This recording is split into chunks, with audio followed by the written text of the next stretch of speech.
One, two, three, four.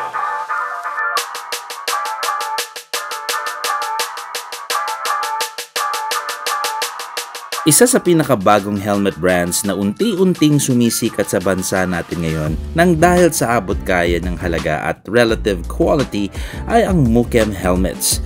Una nating itong nakita sa Moto Bazaar last year and sa Moto Expo.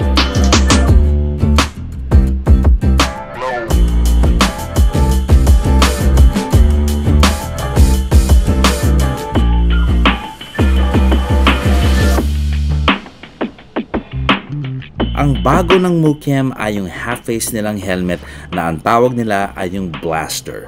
Half-face helmet po ito, DOT BPS certified, and isa sa mga highlights nila for this helmet ay yung lens. Makapal po siya pero very flexible and bendable. Importante ito sa isang half-face helmet because mas marami ang lens material dito as compared to a full-face helmet.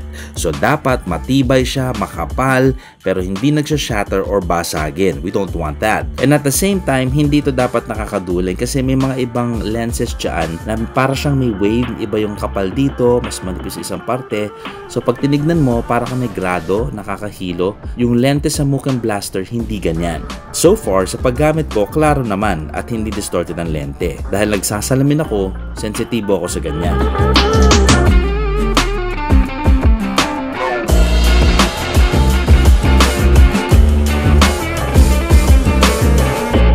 Ang sizes natin ay para sa nakararaming Pinoy. At medium, meron po tayong sukat na 57 to 58 cm.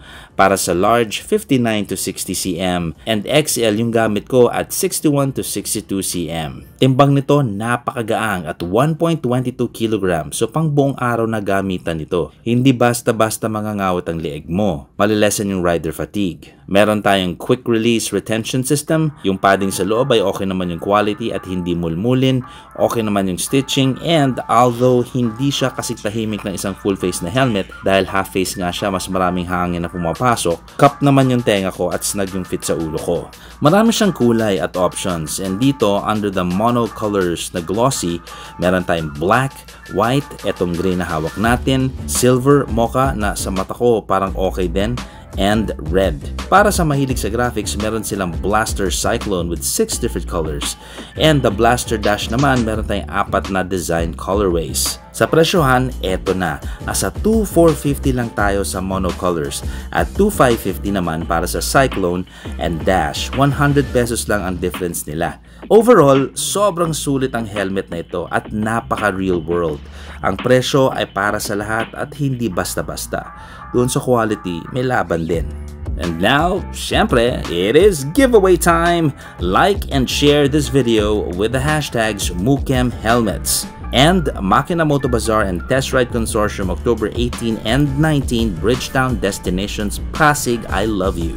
Paki-screenshot yung share, put it in the comments below at gagawin natin yung up down, choosy woozy. Good luck everyone and see you sa Moto Bazaar.